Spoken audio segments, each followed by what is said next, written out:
Dave Pallone was a baseball umpire from 1979 through 1988 and kind enough to join us now.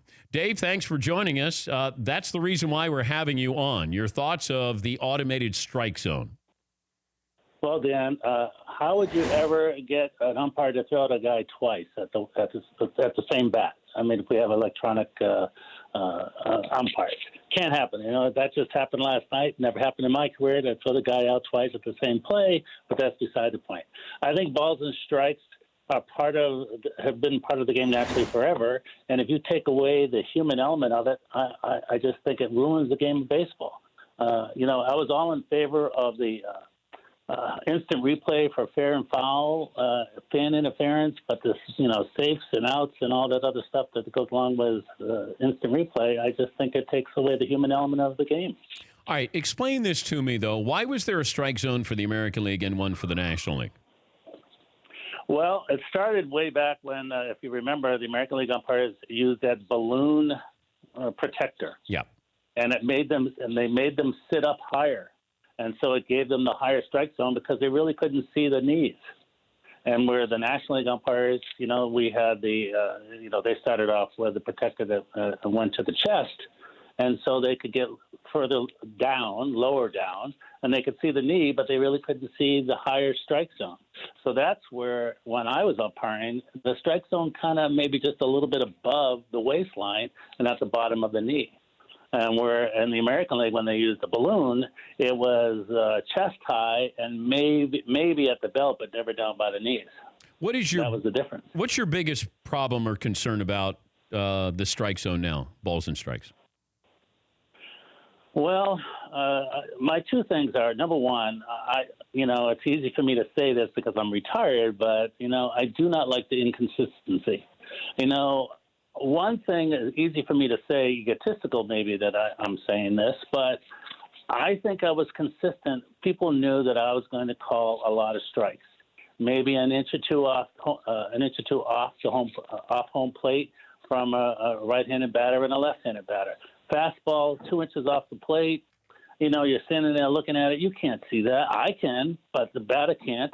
Why not call that a strike? Let the game go faster. That is why we have 3-4 hour games, is because, the games are not called the way the umpire wants to call them. I'm old school. I know that. But having a fastball come in about an inch off home plate, you know, it's not that big, and I don't see how a player can actually see that. They said that Ted Williams used to see it. Maybe. I don't know. But I don't know how you do it. Do you think we're headed towards the automated strike zone? From what I've been reading, yes. But I would hate to see it. You know, when I watch baseball now on TV, I hate the K zone. I mean, it's just so horrible. I just hate it because the umpires can't really control the game the way they should control the game. You know, I go back to, think of it this way. It's 8-0, top of the ninth, 2 outs, pitch comes in the K zone, it's a ball because it's 1 inch off the plate. I mean, if I was the umpire, I'd be calling it a strike because why are you not swinging when it's 8-0 and you're losing? You know, why are you not? I don't get it. The game goes too long, and it's going to be even longer with an automated strike zone. You were quoted. Umpires are. Yeah, go ahead. Sorry. Well, the umpires are an integral part of this game. I mean, they have been since Doubleday, naturally. And I think taking them away from the game is going to ruin the game. Fans love to see a good argument, and you won't have any arguments on balls and strikes if the umpire's gone. You also, I think, are quoted as saying you weren't afraid to be hated. Explain what that means, being an umpire. Well, I think you have to go out in the field and be able to control the game. And just as I said, you know, calling a strike off the plate, 2 inches off the plate, that means that maybe the guy's going to give you a hard time. And you cannot be afraid to take a hard time if you're going to make a hard decision. You know, I used to make hard decisions, egotistically as it sounds. I used to make hard decisions.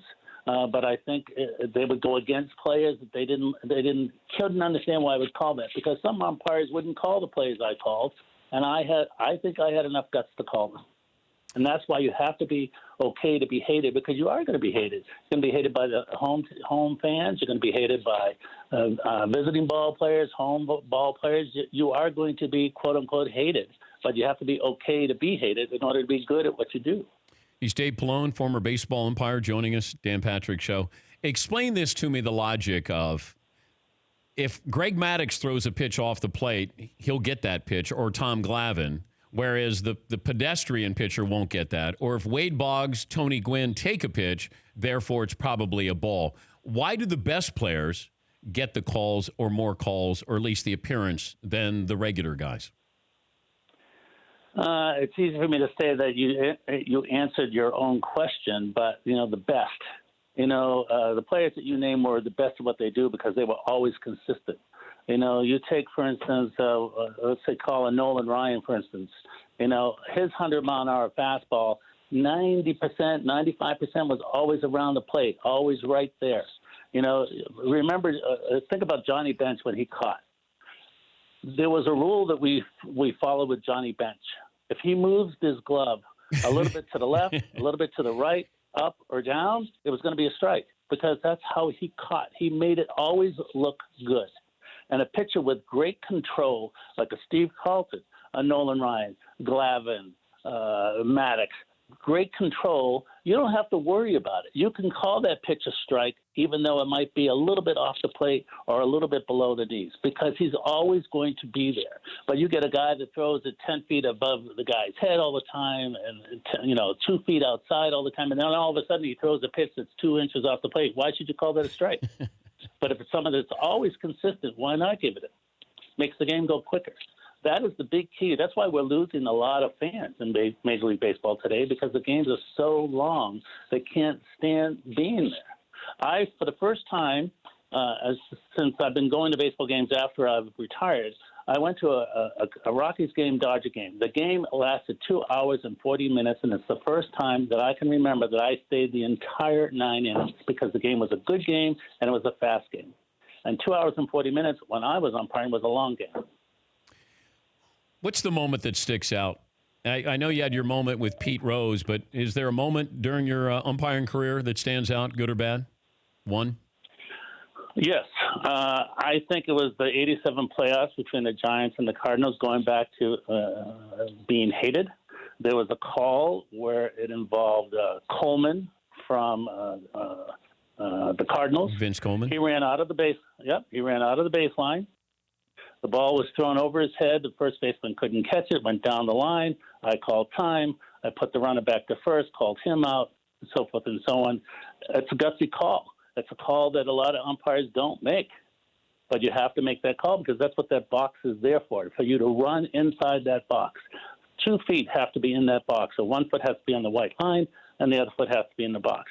He didn't do that. That's an 87 playoff game. And Ozzie Smith, I'll never forget how he came out to me. He said, "Dave, you always make these calls against us. Why?" And my response was, "Because it's a rule, and you got to follow the rules." Pretty simple. Explain the Pete Rose moment that you had. That's 30 years ago. Yeah. This year. Believe it or not, 30 years. I can't believe it. I know, 30 years. I was just asked this question the other day. Did I hit him? I'd never touched Pete Rose. It's easy for me to say that. I realize that, but I never touched Pete. The play was one of those where Asafsky was off the bag, but Mookie Wilson hadn't reached the bag yet. He hadn't. And Asafsky was off the bag, but he still had time to get onto the bag. And I had to delay the call until something happened. And what happened was Mookie Wilson finally got to the bag, ended up being safe. And you think it was the first game of the World Series, but it was only April 30th. It was only like the 15th game of the year. Yeah. But it's pretty much said that Pete had a bet on the game, so that's why he went berserk. Now, he said you bumped him first, right? But he pushed you, right? Right. I never touched him. I mean, I never bumped him. You can watch the replay many times. It's on my YouTube channel. You can watch it. He's saying that I scratched his face. Mm. Well, he has also said that he took a fingernail clipper after the game and scratched his face with the fingernail clipper so that it would look like I poked him in the eye, or poked him on the face, rather, and scratched him on the face. But that never happened. I mean, you could slow it down the best you can with the old-time technology and see that my finger never touched him.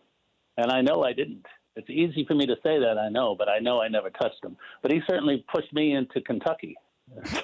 Both times that he pushed me. Do you think that he had a bet on the game? Oh, there's no question. I didn't know it then.